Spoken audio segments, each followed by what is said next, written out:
జోరుగా చెప్పాలి తల్లి. నమస్కారం సార్ అందరికీ. చిన్నపల్లి మాది. మా చిన్నాన్న దగ్గర 2,80,000 తీసుకుంది నిజమే. 2,80,000కి 2,40,000 ఇచ్చినాము. అది ₹2 వడ్డీతో మాకు తీసిచ్చినాడు. ₹2 వడ్డీతో తీసిచ్చి ఇప్పుడు 2,40,000 లేదు అంటున్నాడు. అంత వడ్డీకి సరిపోయింది అంటున్నాడు. నా భర్తని ఈచర్ నిలేసి కొట్టి 2,40,000 ఇచ్చినది లెక్కే లేదంట. నా భర్తను కొట్టి మళ్ళీ 2,40,000కి 2,40,000కి ఇంకా 60,000 కలిసి 3,40,000 రాసుకో ఉండారు. రాసుకున్న తర్వాత అక్కడి ఇంకా మేము బయలుదేరిపోయినాము. హాస్పిటల్ పాలు కూడా చేసినారు నా భర్తని. బయలుదేరి మేము ఉండేది వచ్చి ఇప్పుడు బైరెడ్పల్లి ఇంకా వచ్చి ములబాగుల్లో ఉన్నాము.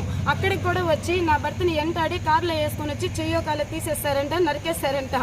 ఇదంతా ఎట్లా చిన్నాయని అడుగుతా అంటే చంపేస్తారంట. లేదు ఇస్తే దుడ్డు ఇస్తే ప్రాణాలతో మిగులుకుంటారు, ఇచ్చిండేది లెక్క లేదంట.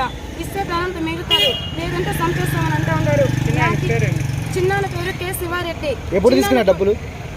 సంవత్సరం అవుతాను సార్. నాకు ఇచ్చి 10 నెలలుగా నేను 24,000 నెలకి ఇస్తానే ఉన్నాను సార్. అది ఇప్పుడు లెక్క లేదండి సార్. చిన్నాన్న పేరు కె శివారెడ్డి, చిన్నాన్న కొడుకు భాస్కర్ రెడ్డి. భాస్కర్ రెడ్డి అనే పిల్లోడు ఏమంటాడాడంటే చంపేస్తాను వదిలేదంటూ లేదు అనేసి అంటా ఉన్నాడు. అప్పుకు గాను బండి కూడా పెరుక్కున్నది ఈచరు. అయినా కూడా నేను వదిలేసి వెళ్ళిపోయినాను. ఇప్పుడు అట్లా కూడా వదలరంట. తక్షణమే ఇచ్చినది లెక్కలేదు, ఇది పెట్టు అంటా ఉంటే ఎక్కడిని ఇంకా పెట్టేది సార్. నా భర్త కూలి చేస్తేనే మాకు కడుపు జరిగేది. రోడ్డు మీద తిరిగితే చంపేస్తామంటున్నారు. మాకు న్యాయం కావాలి సార్. ఎప్పుడున్నా కూడా వాళ్ళ నుంచే మాకు ప్రమాదం జరుగుతుంది కానీ శత్రువులు అంటూ మాకు ఎవరూ లేరు.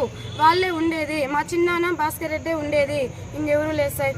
నమస్కారం సార్. ఇప్పుడు ఎక్కడికి వచ్చినారు, ఏం చేసినారు? ఇక్కడ పలంనేరు డిఎస్పీ ఆఫీస్ దగ్గరికి సార్ దగ్గరికి వచ్చినాం సార్. మేము నాకు న్యాయం జరగాలి సార్.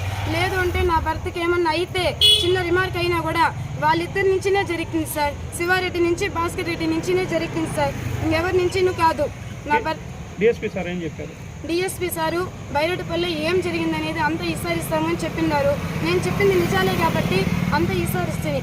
మీ చిన్నాన్న ఏం పని చేస్తాడు? ఎందుకు సేద్యం చేస్తారు సార్ మా చిన్నాన్న. ఎందుకు డబ్బులు తీసుకున్నారు? అక్కడ పోలీస్ స్టేషన్ లో కంప్లైంట్ ఇవ్వడానికి చిక్కిన తావులో కొడతా ఉన్నాడు సార్. నేను ఎట్లా పోయి ఇచ్చేసారు బైరెడ్పల్లి పోలీస్ కంప్లైంట్. నేను ఇవ్వలేను సార్. నేను ఇచ్చేదానికి అసలు ఫోన్ ఇవ్వడం లేదు సార్. అందుకే తప్పించుకొని ఇక్కడే వచ్చి న్యాయం జరగాలని చెప్పి అడుగుతాను సార్. నేను దుడ్డు తీసుకొని నిజమే, నేను ఇవ్వడం అనడం లేదు. దుడ్డు అడగని నా భర్తను ఎందుకు సార్ చంపేస్తానంటా ఉన్నాడు, పసుపు ఇంకా నీసేస్తానంటా ఉన్నాడు సార్. మా చిన్నాన్న కొడుకు. నాకు న్యాయం జరగాలి సార్. డబ్బుల గురించి కాదంటే ఈ పొద్దు కాదంటే రేపైనా కూడా నేను కట్టుకుంటాను. కానీ ఇట్లా అడిగితే నేను ఏం చేయలేను సార్. నాకు న్యాయం కావాలి సార్.